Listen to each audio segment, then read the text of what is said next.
In its offensive on Kherson, the Ukrainian army is relying on another trick up its sleeve, which is guerrilla warfare by Ukrainian defenders in the occupied territories. And if the counteroffensive makes it into the city, the Ukrainians will have plenty of support from the partisans, the so-called Shadow Army. Kherson controls the freshwater flow to the Russian-annexed region of Crimea on the Black Sea. After Russia annexed it in 2014, the Ukrainians cut off the flow of freshwater, which supplied 85% of the freshwater to Crimea. Kherson is also a port city and is the jumping-off point for Moscow to attack the port of Odessa.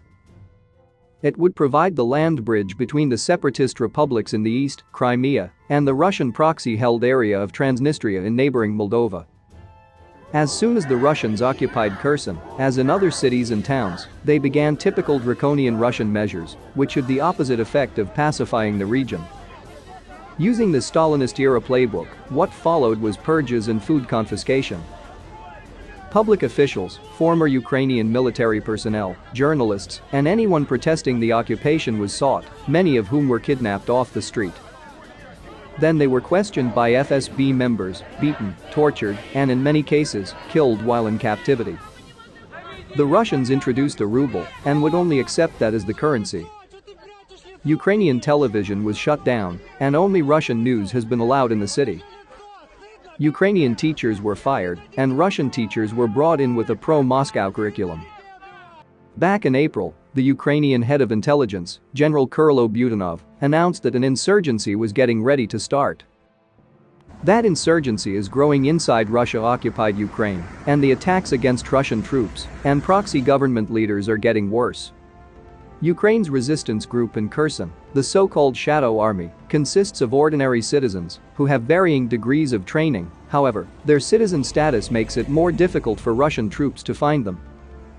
There are billboards in Kherson of a hooded figure whose face is in darkness. It says, "Kherson. The partisans see everything."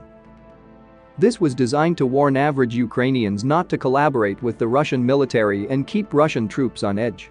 And it is effectively true. Ukrainian citizens have been largely utilized to document every move the Russians make inside the city and report them to Ukrainian military officials.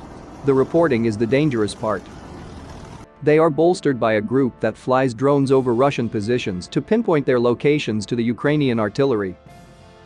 And then there are actual guerrilla fighters of the partisans who have more training and have conducted acts of sabotage and targeted assassinations of proxy civilian leaders and Russian officials.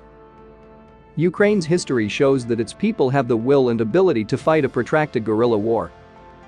Ukrainian partisans fought against Nazi Germany during World War II.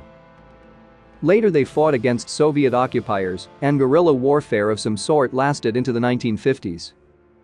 That resistance against the Soviet Union continued with no outside support, which is amazing, considering that the Soviets would suppress any resistance using the same brutal tactics Russia now employs. Today Ukraine has given rudimentary training to Ukrainian territorial defense forces.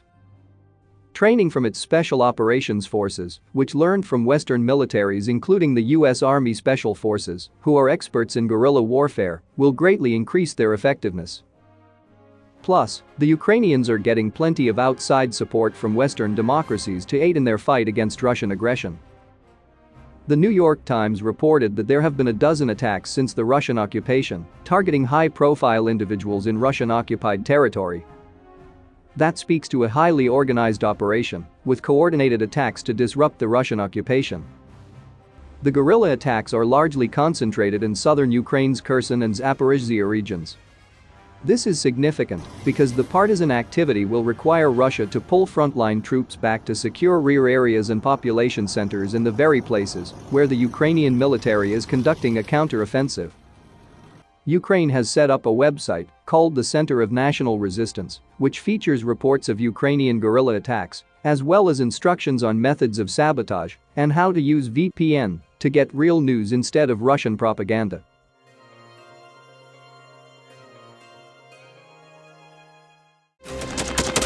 Thanks for watching, and don't forget to subscribe.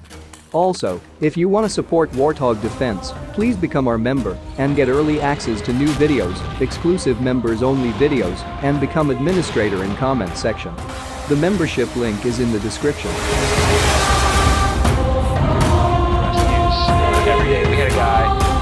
gets 6 rescues in 6 days. You know, he's doing the job every day.